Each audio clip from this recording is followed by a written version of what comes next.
Sarah Chun stood in the huge metal hallway and tried not to shake. The walls around her were smooth and silver, reaching up so high she could not see the top. Strange lights moved across the surface like living things. She had never seen anything like this place before. The Galactic Council Station was bigger than Earth's moon. It floated in space near the center of the galaxy where millions of stars shone like diamonds. Sarah looked through the clear walls and saw ships everywhere. Some ships looked like giant flowers made of crystal. Others moved like liquid metal snakes. A few glowed with their own light and had no solid shape at all. Sarah was the first human to ever come here. She carried papers in her bag that asked for one simple thing. Earth wanted to join the Galactic Council. They wanted to be part of the big family of space peoples, but Sarah felt very small here. Every other being she passed was strange and wonderful. One creature looked like a walking tree with eyes like stars. Another was just a cloud of blue gas that somehow wore clothes. A group of rock-like beings rolled past her, talking in sounds like breaking stones. They all stared at her. Sarah knew what they were thinking. She was just a human. Just an ape that learned to walk on two legs. Just a primitive thing from a small world far away. A floating ball of light came to guide her. It spoke without a mouth, its voice appearing inside her head. "Follow me, human. The council will see you now." The main chamber was so big that Sarah felt dizzy looking up. Thousands of different aliens sat in circles that went up and up like stairs to the sky. The air hummed with the sound of translation machines working to change alien words into human speech. At the center was a huge crystal podium that reached toward the ceiling. Sarah walked to it on shaking legs. Her footsteps echoed in the massive space. Every eye, lens, sensor, and tentacle in the room turned to watch her. "I am Sarah Chung," she said into the speaking device. Her voice boomed out across the chamber. "I come from Earth. I come from humanity. We asked to join the Galactic Council." A wave of sound swept through the chamber. Some aliens made clicking noises, others buzzed or hummed. The translation machines worked hard to make sense of it all. Sarah heard whispers in her earpiece. "Humans? The violent ones? They still fight wars on their own planet. Primitive. Very primitive. They cannot even control their own weather yet." The High Arbiter spoke from the top of the chamber. It was a Zephyrian, a being made of pure electrical energy contained in a crystal shell. Its voice was cold and perfect, like the sound of computers talking. "Human Sarah Chun of the planet Earth," it said. "We have studied your species for many of your years. We have watched your wars. We have seen your violence. We have observed your divided nations and your polluted world." Sarah felt her heart sink, but she stood straight. "Yes, we have problems. But we are learning, we are growing, we want to be better. Your species," the High Arbiter continued, "fights wars over resources that could be shared. You build weapons to kill your own kind. Your governments lie to your people. Your people destroy the very planet that gives them life." More sounds came from the watching aliens. Sarah heard words like savage and dangerous and unfit translated into her earpiece. A new voice spoke up. It belonged to a Veltharian, a being that looked like a giant spider made of silver metal. "The humans cannot even agree among themselves. They have hundreds of different governments. They speak thousands of different languages. How can such a divided species join our council?" "They are too young," said another voice. This one came from a crystalline, a creature that looked like a walking diamond. "They have only just learned to leave their planet. We have been traveling between stars for millions of years."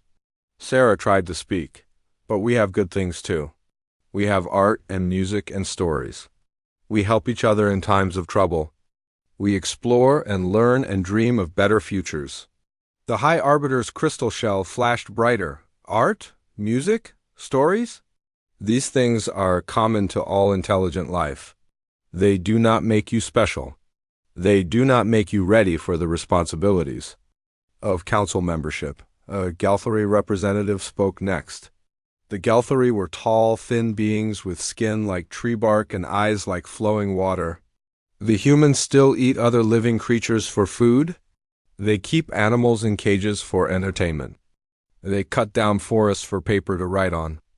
This shows a lack of respect for life itself. Their technology is crude, added a being Sarah could not identify.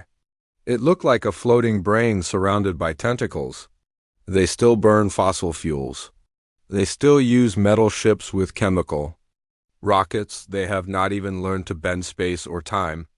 Sarah felt tears forming in her eyes, but she would not let them fall. Not here, not in front of all these perfect beings who thought humans were nothing but smart animals. "We may be young," she said, her voice growing stronger. "We may make mistakes, but we learn from them. We try to do better. Is that not what growing up means?"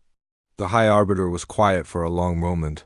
Then it spoke in a voice that sounded almost sad. "Human Sarah Chun, the Galactic Council has made its decision. Your species is not ready to join us. You are too violent, too divided, too primitive in your thinking. You solve problems with force instead of wisdom. You compete instead of cooperate. You take instead of share." The chamber filled with the sounds of agreement from thousands of alien voices. "But," Sarah said desperately, "what can we do to prove?" "We are ready. What must we change?" "Everything," the High Arbiter replied. "Your nature itself must change. You must end all wars. You must unite your world under one government. You must stop destroying your planet. You must learn to think beyond your own small tribe, your own small world." "How long do we have?" Sarah asked. "Time is different for species like ours," the High Arbiter said. "What seems like a lifetime to you is but a moment to us. Return in 1,000 of your years. Perhaps by then you will have grown wise enough to sit among the civilized peoples of the galaxy." Sarah felt the weight of defeat crushing down on her. 1,000 years. No human alive today would see that future. "The audience is ended," the High Arbiter announced. "Human Sarah Chun, you will be escorted to your ship. Go back to your small world and your small people. Learn to be better than what you are." The floating ball of light appeared beside Sarah again. "This way," it said without emotion. Sarah walked back through the silver hallways, past all the strange and wonderful beings who belonged here. They did not look at her now. She was nothing to them.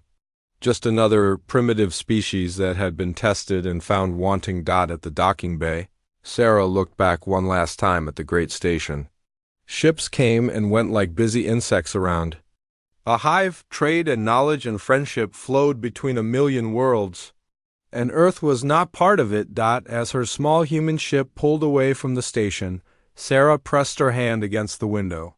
She watched the lights of 1,000 civilizations grow smaller and smaller until they were just points of light in the darkness. "Maybe they are right," she whispered to herself. "Maybe we are just too primitive to belong out here." But even as she said it, something deep inside her disagreed. Humans might be young and rough and make mistakes, but they were also stubborn. They did not give up easily. The long journey back to Earth gave Sarah plenty of time to think. By the time she saw the blue and green marble of her home world, she had made a decision. If the galaxy would not accept humanity as they were, then humanity would have to become something the galaxy could not ignore. 50 years had passed since Sarah Chun returned to Earth with news of humanity's rejection. She was old now, with gray hair and tired eyes, but she still worked every day to prepare humanity for a future among the stars. The world had changed since the Council's rejection. Not in the way the aliens had demanded, but in ways they could never have expected. When the news spread that Earth had been turned away from the galactic community, something strange happened. Instead of giving up, humans became more determined. Instead of falling apart, they began to work together in new ways. Dr. Marcus Webb was one of the people who refused to accept defeat. He was a young scientist when Sarah brought back the Council's message. Now he was the leader of Earth's largest research station. Floating in orbit around the planet, Marcus had spent his whole adult life trying to solve problems that the aliens said were impossible for primitive humans. The Council species had technologies that could bend space and time. They could create energy from nothing and build materials stronger than diamond. But they would not share these secrets with humanity. So Marcus and thousands of other human scientists had to figure things out for themselves on this particular morning. Marcus was watching his 5-year-old daughter Emma play with her building. The blocks were simple wooden cubes, nothing special about them. But Emma was making something that should have been impossible. She had built a tower that curved in a spiral, with each block somehow supporting the others in a way that Marcus could not understand. By all the rules of physics he knew, the tower should have fallen down, but it stood there, solid and strong. "Emma," Marcus said quietly, "how did you make the blocks do that?" Emma looked up at her father with bright eyes. "They want to hold each other up, Daddy. I just had to show them how." Marcus stared at the impossible tower for a long time. Then he picked up his communication device and called his research team. "I need everyone in the lab right now," he said. "I think I just figured out how to make quantum matter cooperate." Meanwhile, in the outer solar system, Captain Elena Vasquez was learning things that no textbook had ever taught her. She was the captain of a mining ship that worked in the dangerous asteroid belt between Mars and Jupiter. The work was hard and risky. Space rocks moved fast and hit hard. Equipment broke down in the cold and radiation. Pirates tried to steal valuable metals from mining crews. It was not the kind of job that attracted careful, rule-following people, but Elena loved it. Out here in the dark between worlds, she had learned to fix anything with spare parts and creative thinking. Her ship, the Lucky Strike, was held together, with modifications that made other captains shake their heads in disbelief. Today, Elena was dealing with a new problem. A strange energy field had appeared near the asteroid belt. It was not like anything in the science books. Ships that got too close to it simply vanished, leaving no trace behind. The authorities had put up warning signs and told all ships to stay away, but Elena was curious. She had spent years learning to survive in places where others could not go. Maybe this strange field was just another puzzle to solve. She took the Lucky Strike to the edge of the energy field and began running tests. Her instruments went crazy, trying to measure what they were seeing. The field seemed to exist in several dimensions at once, folding space in ways that hurt to think about. "Computer," Elena said to her ship's artificial brain, "what do you think this thing is?" "Unknown, Captain," the computer replied. "The energy patterns do not match anything in our database." Elena smiled. She had heard those words many times before.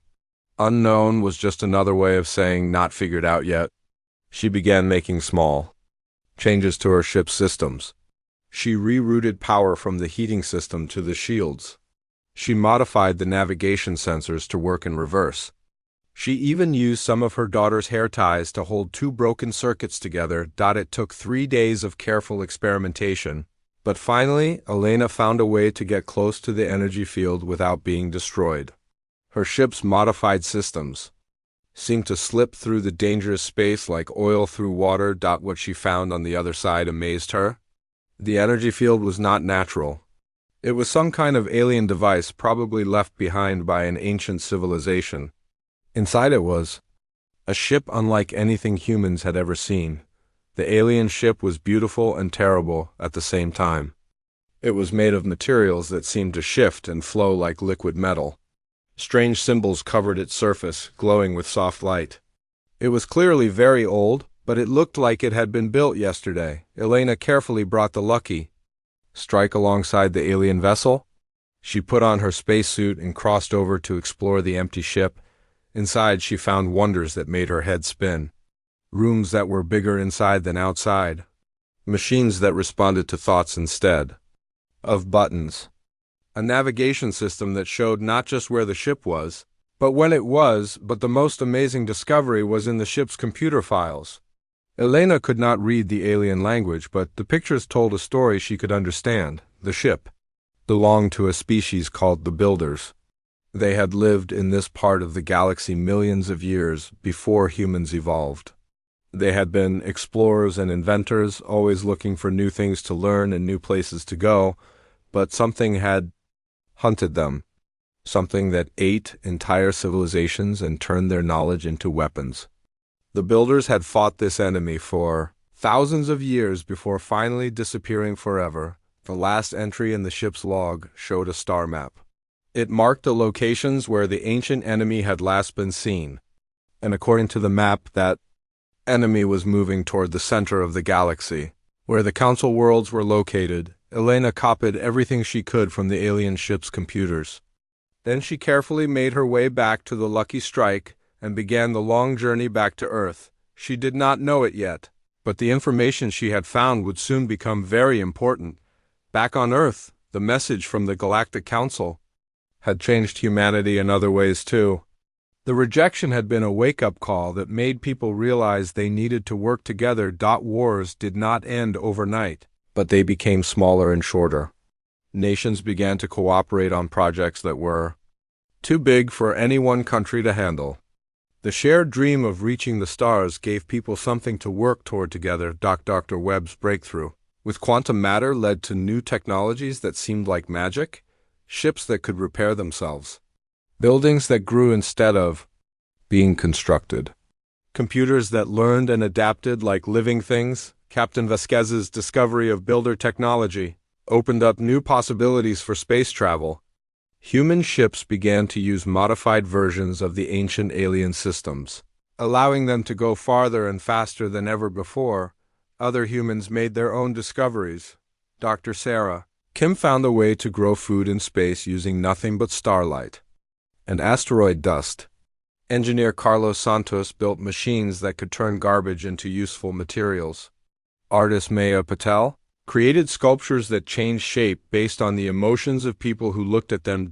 Each breakthrough was small by itself, but together they began to add up to something bigger.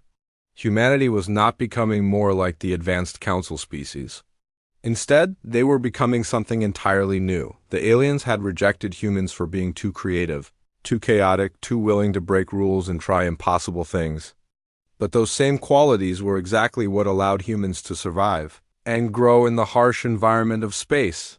While the council species shared their ancient knowledge with each other, humans were creating entirely new knowledge, while the alien civilizations followed traditional ways of doing things. Humans invented new ways that worked better. 50 years after the rejection, humanity had spread to dozens of worlds and built cities among the stars. They had not become the peaceful, unified species the council demanded. They were still argumentative and stubborn and ready to fight when necessary, but they had become something else. They had become survivors who could adapt to anything, creators who could build wonders from scraps, and explorers who refused to be stopped by the word impossible. The galaxy was about to learn that sometimes the most primitive species can become the most dangerous, not because they are evil, but because they never learned that some things cannot be done, and in the dark spaces between the stars, ancient enemies were stirring. The hunters that had destroyed the builders were moving again, heading toward the bright lights of council space. The perfect, civilized species of the Galactic Council were about to face a threat they could not understand. They would need help from someone who thought differently, someone who refused to follow the rules. They would need help from the primitive humans they had turned away. Captain Elena Vasquez was 70 years old now, but she still flew the trade routes between human colonies and the edge of council space. Her ship, the Lucky Strike, had been rebuilt so many times that almost nothing remained of the original vessel, yet somehow it still felt like home. Today she was carrying a cargo of rare metals from the asteroid mines of Kepler, stationed to a black market dealer in the neutral zone. It was not exactly legal work, but it paid well and kept her flying. The neutral zone was a strange place where human smugglers met with alien traders, who were not supposed to be dealing with primitive species. Both sides pretended the other did not exist. But business was business throughout the galaxy. Elena was checking her navigation systems when her sensors detected something impossible ahead. Space itself seemed to be twisted into knots, creating a whirlpool of energy that stretched for thousands of kilometers. "Computer," she said, "what am I looking at?" "Unknown spatial phenomenon," the computer replied. "Gravitational readings are inconsistent with known physics. Recommend immediate course change." But Elena had learned not to run away from the unknown. Instead, she slowed her ship and began taking sensor readings. The energy patterns reminded her of something she had seen before. In the builder ship she had found 50 years ago, as she watched, a council exploration vessel appeared from the other side of the phenomenon. It was a beautiful ship, all smooth curves and glowing crystal panels. It moved with the graceful precision that marked all council technology. The council ship tried to change course, but the twisted space around it had other ideas. Elena watched in horror as the vessel was pulled toward the center of the energy whirlpool like a leaf in a drain. The council ship's engines fired desperately, their advanced technology pushing against forces that did not care how sophisticated they were. For a moment it looked like the ship might escape. Then the whirlpool pulsed with hungry light and the council vessel simply vanished. Elena stared at the empty space where the ship had been. She had just watched an entire crew die, and there was nothing she could have done to save them. Or was there? Elena looked at her own ship's systems. The Lucky Strike was not pretty like council vessels, but it had something they did not have. 50 years of human modifications, repairs, and improvements that followed no rules except whatever works. She began making rapid changes to her ship's configuration. She rerouted power from life support to the engines. She reversed the polarity on her navigation deflectors. She even shut off the artificial gravity to reduce the ship's mass. Then, before she could think too much about what she was doing, Elena flew straight toward the spatial whirlpool. The twisted space grabbed at her ship immediately. Elena felt the Lucky Strike shake and groan as forces tried to tear it apart. But instead of fighting the pull like the council ship had done, she worked with it. Elena used the whirlpool's own energy to slingshot around its edge, riding the twisted currents like a surfer on a wave. Her ship's modified systems bent and flexed with the changing forces instead of trying to resist them. It was the most dangerous flying Elena had ever done, and she had done some very dangerous flying in her life. But somehow, impossibly, it worked. The Lucky Strike shot out of the far side of the phenomenon like a stone from a slingshot. Elena was shaking as she checked her systems. Everything was still working, though several components were glowing red-hot and making unhappy noises. "Computer," she said when she could speak again, "make a full sensor record of what just happened, and send a message to Earth Command. They need to know about this."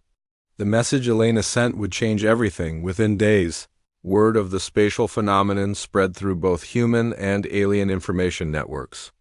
The Council had lost 3 more ships trying to study the anomaly.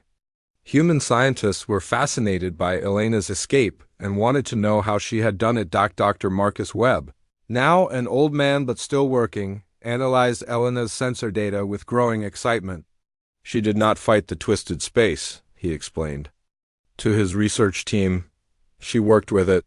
She used the anomaly's own energy to escape." No council ship would ever think to do something so risky. "But why did it work?" asked Dr. Sarah Kim, who had become Webb's research partner over the years. "Because human technology is different," Webb replied. "Council systems are designed to be perfect and predictable. Ours are designed to adapt and survive. Their ships could not bend without breaking. Ours were built to bend." Soon, human ships were being hired quietly by council species to investigate dangerous areas that their own vessels could not approach. The work was always off the books, always denied if anyone asked. But the jobs kept coming. Captain Torres was hired by a crystalline trading company to recover cargo from a ship that had been lost in an ion storm. The storm was still raging, with electrical discharges that could fry any normal ship's systems. Torres modified his vessel's hull to act like a lightning rod, channeling the storm's energy into his ship's power systems instead of letting it destroy his electronics. He flew through the heart of the storm like it was calm space and brought back the lost cargo. Commander Park was asked by a Veltharian mining operation to clear a field of unstable asteroids that kept exploding without warning.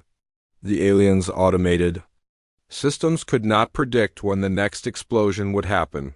Park studied the problem for 3 days, then came up with a solution that made the alien engineers shake their heads in disbelief.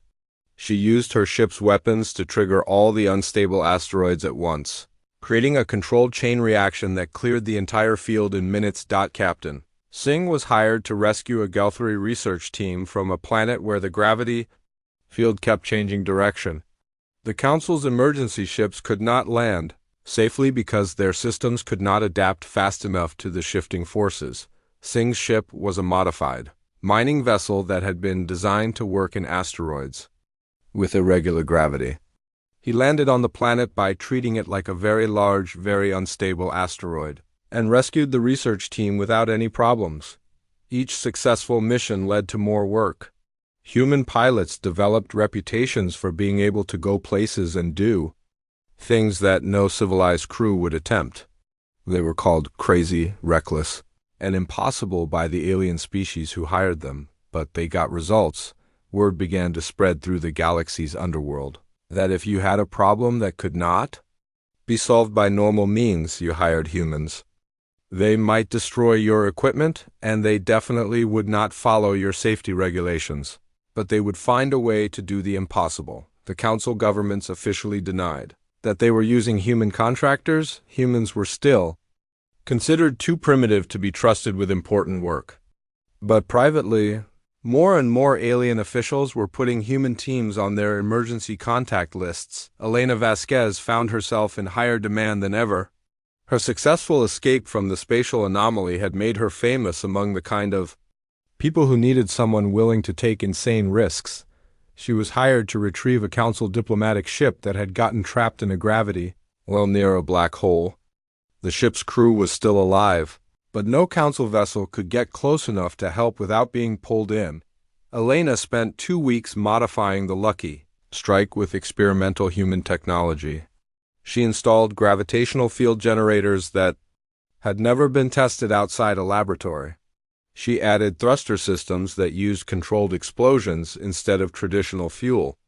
She even mounted a mining laser that could cut through almost anything. The rescue mission took her closer to a black hole than any human had ever gone. The massive gravity tried to crush her ship and stretch it apart at the same time. But Elena's modifications held together, and she managed to pull the council ship to safety. The rescued diplomats never officially thanked her. Their governments pretended the rescue had never happened.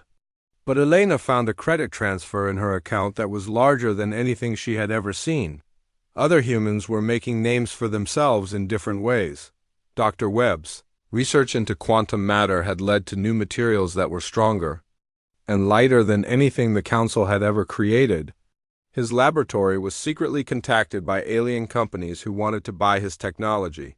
Even though it was officially too primitive to be useful, Engineer Santos had developed manufacturing systems that could turn almost any raw material into useful products.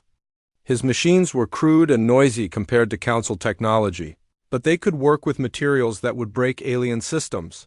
Artist Patel had created entertainment programs that were becoming popular on Council worlds, even though they were officially banned as primitive emotional manipulation. Her art somehow made alien viewers feel emotions they had never experienced before. Humanity was becoming known throughout the galaxy, but not in the way the Council had expected. Instead of becoming more civilized, humans were becoming more human. They were solving problems through creativity instead of following rules. They were taking risks that no sensible species would consider, and they were succeeding where the advanced civilizations failed. The Council species were beginning to realize that their rejection of humanity might have been a mistake. These primitive apes were doing things that challenged everything the galaxy thought it knew about technology and problem-solving. The first sign of trouble came from the edge of Council space, where automated monitoring stations kept watch over the dark void between galaxies. The stations had been there for millions of years, faithfully recording cosmic radiation and gravitational waves from the endless empty dot. Then, in a single moment, 300 monitoring stations simply stopped transmitting. High Arbiter Zephyrs 9 felt the disturbance through the electromagnetic field that served as his nervous system. As the leader of the Zephyrian people and current head of the Galactic Council, he was connected to information networks that spanned half the galaxy. The sudden silence from the outer stations was like having 300 voices in a choir suddenly. Stop singing. The absence was more disturbing than any alarm could have been. Council emergency session. Zephy's 9 broadcast to representatives across the galaxy. Priority 1. All species respond immediately. Within hours, the Great Council chamber was filled with worried alien voices. The crystalline delegates chimed anxiously to each other. The Gelthari representatives rustled their bark-like skin in distress. Even the normally calm Valtharians clicked their metal limbs in nervous patterns. "Show us what happened," demanded Ambassador Keth 7 of the Crystalline Union. The main display screen lit up with a map of the galaxy's edge.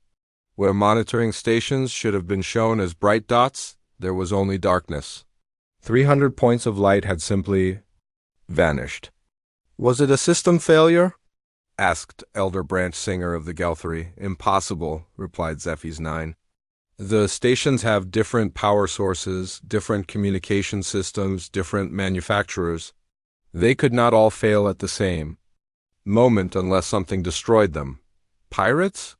suggested Hive Prime of the Valtharians. "Some kind of coordinated attack?" "Pirates do not operate in empty space," Zephy's 9 answered. "There is nothing to steal out there. No worlds to raid. No ships to capture, just void." As they debated, more reports came in. Survey ships sent to investigate the silent stations had found something that chilled the council to their cores. The stations were gone.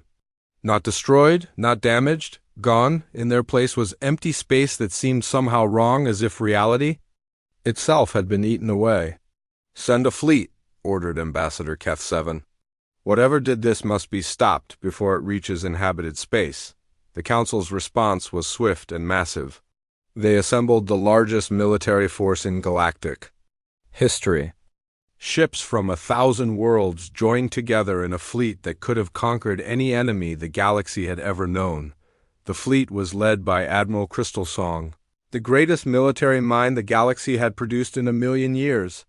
Her flagship alone was larger than most planets, armed with weapons that could crack a world in half and protected by shields that had never been broken. Behind her came 10,000 ships of every design imaginable.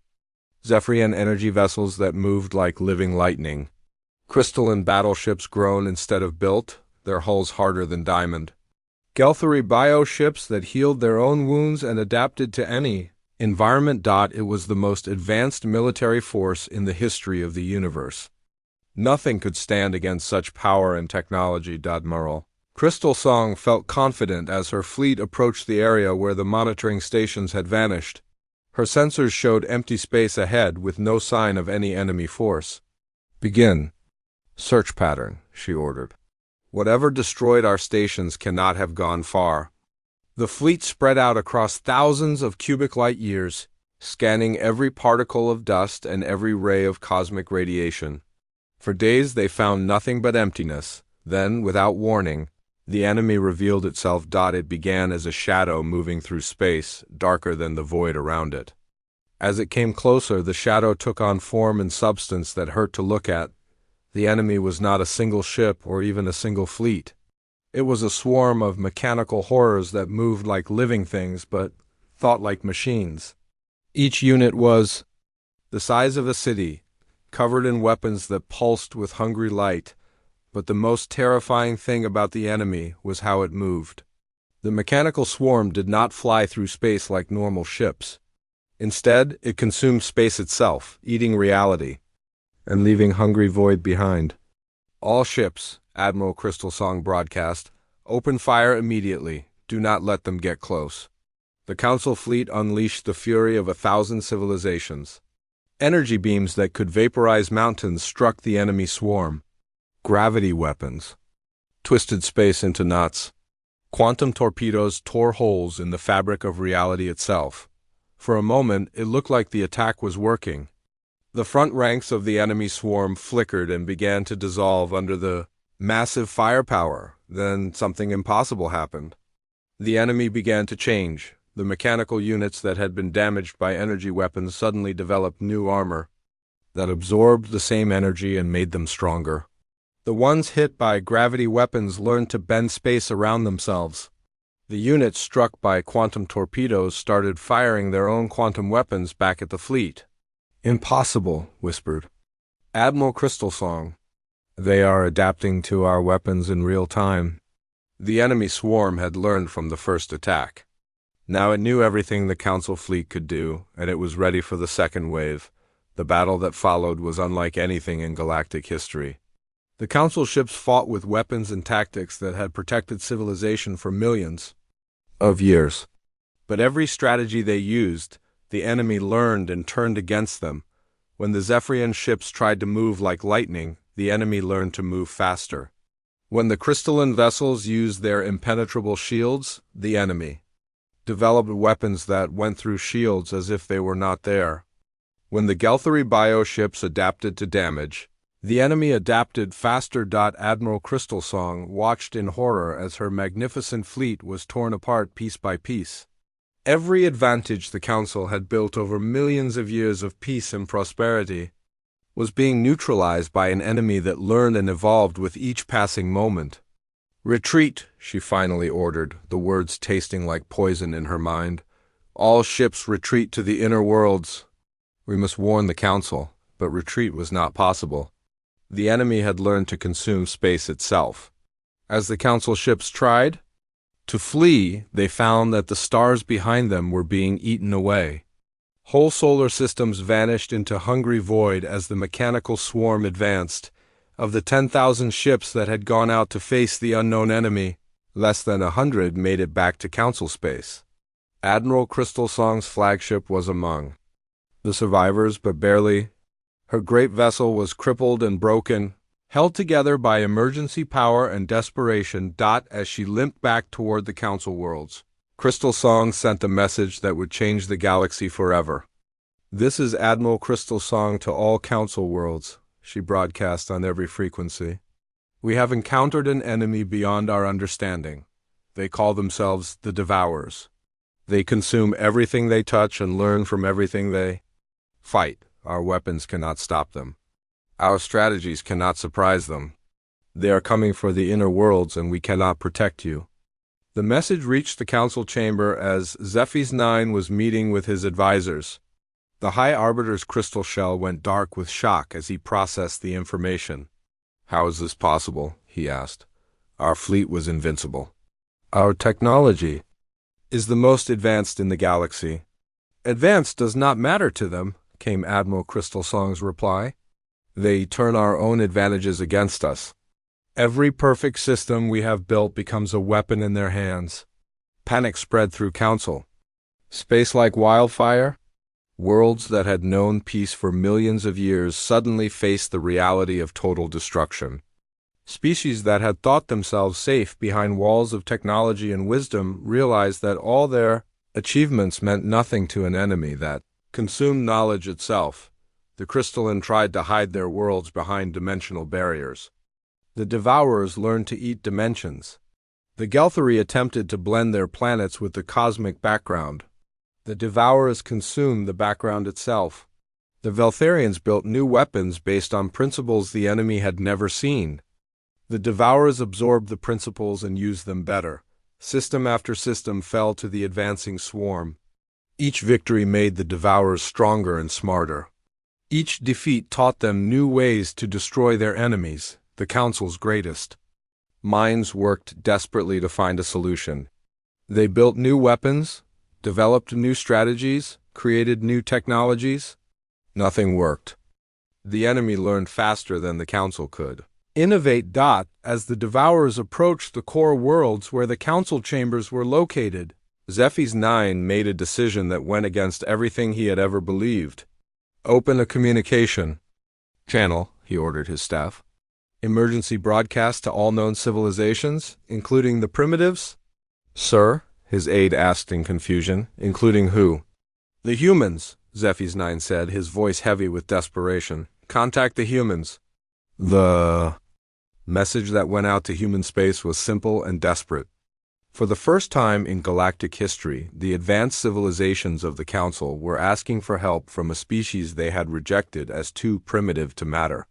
"This is High Arbiter Zephy's 9 of the Galactic Council," the message began. We face an enemy that threatens all life in the galaxy. Our weapons cannot stop them, our wisdom cannot understand them. We ask for help from any species willing to fight against extincti. Admiral Lisa Chun received the Council's desperate message while she was reviewing supply reports in her office on New Terra Station. Lisa was Sarah Chun's daughter, now 50 years old and commander of humanity's largest military force. She had grown up hearing stories about the day her mother was rejected by the galaxy's most advanced civilizations. Now those same civilizations were asking for help. Lisa read the message 3 times, then called an emergency meeting of the Human Defense Council. Within hours, representatives from dozens of human colonies were connected by quantum communication link. I assume you have all seen the Council's message, Lisa began. The question before us is simple. Do we help the people who called us too primitive to deserve a place among civilized species? They are facing extinction, said General Park from the Mars colony. Whatever we think of their treatment of us, we cannot let an entire galaxy die. Can we even help? Asked Admiral Torres from the Jupiter fleet. If the Council's advanced technology cannot stop these devourers, what can we do with our crude human systems? Dr. Marcus Webb, now ancient but still sharp, spoke from his research station. Maybe our systems are not crude. Maybe they are just different. The Council builds everything to be perfect and predictable. We build things to survive and adapt. Lisa looked at the faces on her screen. These were the leaders of humanity's expansion into space. They were explorers, fighters, and problem solvers who had spent their lives making the impossible work. The Council rejected us for being too chaotic, she said. Too willing to break rules and try crazy ideas. Maybe it is time to show them what chaos can accomplish. The vote was unanimous. Humanity would help defend the galaxy, not because they owed the Council anything, but because it was the right thing to do. Within days, human ships began gathering at the edge of Council space. But this was not the desperate, massive fleet that the Council had sent against the Devourers. The human force was smaller, stranger, and completely unpredictable. Captain Elena Vasquez, now 80 years old but still flying, brought the Lucky Strike with a cargo hold full of modified mining equipment. Engineer Santos arrived with manufacturing ships that could build weapons from space debris. Dr. Kim came with agricultural vessels that had been converted into mobile laboratories. Each ship in the human fleet was different. They had been built by different colonies using different technologies for different purposes. Some were military vessels designed for combat. Others were civilian ships that had been hastily converted. A few were experimental craft that existed nowhere else in the galaxy. The Council representatives who met the human fleet did not know what to think. Where they had expected neat formations of identical warships, they found a chaotic collection of vessels that seemed to follow no standard design or doctrine. This is your military response? Asked Admiral Crystal Song, whose own flagship had been hastily repaired after its encounter with the Devourers. This is our human response, replied Admiral Chun. We do not have a standard military doctrine because we do not face standard problems. The first test of human tactics came when scouts reported that a Devourer advance force was approaching the Kepler system. The system contained 3 Council worlds with billions of inhabitants, who could not be evacuated in time. Admiral Crystal Song moved her surviving fleet into defensive positions around the planets, preparing to make a last stand with weapons. As strategies that had already failed once before, the human ships took completely different positions. Instead of forming a defensive line, they scattered throughout the system like seeds on the wind. Some ships hid behind asteroids, others positioned themselves near the system's star. A few actually landed on the planet's moons. What are they doing? Crystal Song asked in confusion. They are not following any formation, I understand. They are not following any formation at all, observed her tactical officer. Each ship seems to be operating independently. When the Devourers arrived, they found exactly what they expected. A Council fleet in standard defensive formation, ready to fight with predictable weapons and conventional tactics. They had learned to counter everything the Council could do, but they had not learned to counter chaos. Captain Torres, hidden behind an asteroid, fired mining charges that had been converted into electromagnetic pulse weapons. The pulses did not damage the Devourer ships, but they created interference that confused their sensors. Commander Park, orbiting the system's star, used her ship's solar collection panels to focus stellar radiation into a cutting beam. The beam was not powerful enough to destroy enemy vessels, but it was unlike anything in the Council's weapons database. Captain Singh landed on a moon's surface, launched swarms of modified construction robots that attached themselves to Devourer ships and began taking them apart from the inside. Each human ship used different weapons, different tactics, different approaches to the same problem. The Devourers tried to adapt, but every time they learned to counter one human strategy, 3 more appeared from unexpected directions. "They are not fighting like a fleet," observed Crystal Song in amazement. "They are fighting like individuals, who happen to be working toward the same goal." The battle lasted 6 hours. When it was over, the Devourer advance force had been destroyed without the loss of a single Council world. The enemy ships had been taken apart by weapons and tactics. That changed faster than their learning systems could adapt, but Admiral Chun knew this was only the beginning. The main Devourer force was still advancing, and it would learn from this defeat. "We need to change everything," she told her captains during the post-battle briefing. "Whatever worked this time will not work next time. We have to stay ahead of their learning curve." And so began the strangest military campaign in galactic history. The human fleet became a constantly changing force that never used the same tactics twice. Captain Vasquez modified her mining ship to generate gravitational waves that made Devourer vessels seasick. Engineer Santos built self-replicating robots that told jokes so bad they crashed enemy computer systems. Dr. Kim developed biological weapons that were actually beneficial bacteria that made Devourer ship hulls healthier and less aggressive. Each battle was completely different from the last. Sometimes the humans fought with conventional weapons. Other times they used music, mathematics, or interpretive dance. Once, Captain Torres defeated an entire Devourer squadron by challenging them to a cooking contest and serving them food so delicious that they forgot to be hostile. The Devourers could not adapt because there was nothing consistent to adapt to. Every time they learned to counter human tactics, the humans abandoned those tactics and tried something completely new. More importantly, the humans began teaching their chaotic approach to other species. Council pilots who had spent their careers following precise regulations learned to improvise and experiment. Engineers who had always built perfect systems learned to make useful things from whatever materials were available. Dr. Webb's research stations began sharing human technology with alien scientists, but they did not just hand over blueprints and expect the aliens to copy them.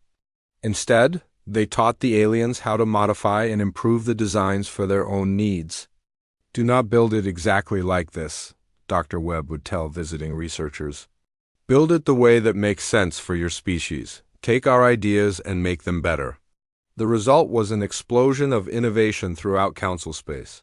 Crystalline engineers created quantum computers that grew like living crystals. Gelthary biologists developed weapons that healed their targets instead of harming them. Veltharium metallurgists built ships that changed shape based on what they needed to do. For the first time in millions of years, the advanced civilizations of the galaxy were learning new things instead of just refining old knowledge. The final battle came when the Devourers massed their entire remaining force for an assault on the core worlds. It was the largest concentration of enemy ships ever seen. A swarm of mechanical destruction that darkened space itself. The defense fleet that met them was unlike anything the galaxy had ever assembled. Council ships fought alongside human vessels in formations that made no sense but somehow worked perfectly. Zephyrion energy beings powered crystalline weapon systems. Gelthary bioships carried human crew members who talked to the ships living. Computers. Admiral Chun stood on the bridge of her flagship, watching the enemy approach. Beside her, High Arbiter Zephy's 9 flickered with nervous energy. "Are you certain this will work?" he asked. Nothing is certain, Chang replied. That is the point. If we knew exactly what we were doing, the Devourers could predict it and counter it. Uncertainty is our greatest weapon.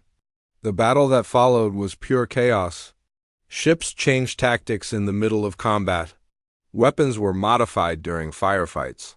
Some vessels stopped fighting entirely and started broadcasting poetry or recipe exchanges. The Devourers tried desperately to learn and adapt, but there was nothing consistent to learn from.